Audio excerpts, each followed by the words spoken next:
Hello বন্ধুরা, আপনারা কে কীরকম আছেন? রুবিজ হোম কিচেনে আপনাদের সবাইকে স্বাগত জানাই। আজ আমি আপনাদেরকে সাবুদানা জেলি দিয়ে একটি ঠান্ডা ঠান্ডা রেসিপি শেয়ার করব।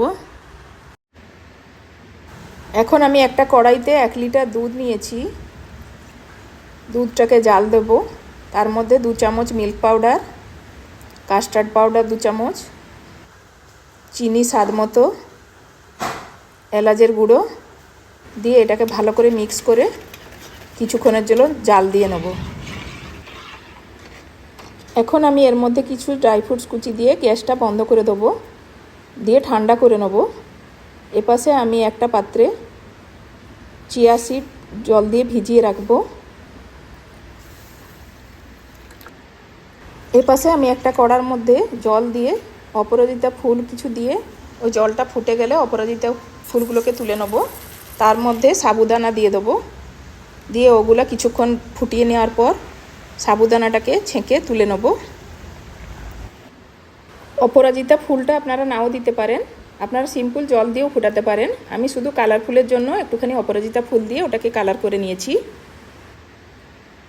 এখন আমি গ্লাসের ভেতরে সাবুদানা, জেলি, চিয়া সিড,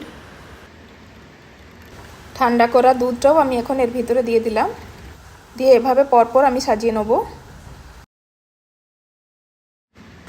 জেলির ভিডিওটা আমার চ্যানেলে দেওয়া আছে, আপনারা চাইলে দেখে নিতে পারেন।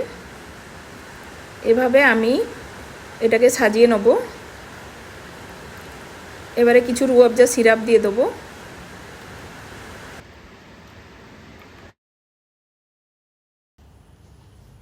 এর উপরে আমি কিছু আইসক্রিম, অল্প একটুখানি ড্রাই ফ্রুটস কুচি আর রুয়াবজা সিরাপ দিয়ে দেবো।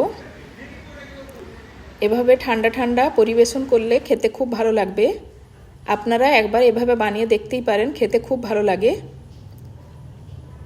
আপনাদের যদি এই রেসিপিটি ভালো লেগে থাকে তাহলে প্লিজ লাইক, শেয়ার আর কমেন্ট করে দিবেন। চ্যানেলে যদি প্রথমবার হয়ে থাকেন তাহলে প্লিজ সাবস্ক্রাইব করে দিবেন।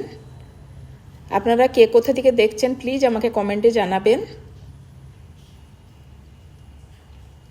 সম্পূর্ণ ভিডিওটি দেখার জন্য আপনাদের সবাইকে ধন্যবাদ।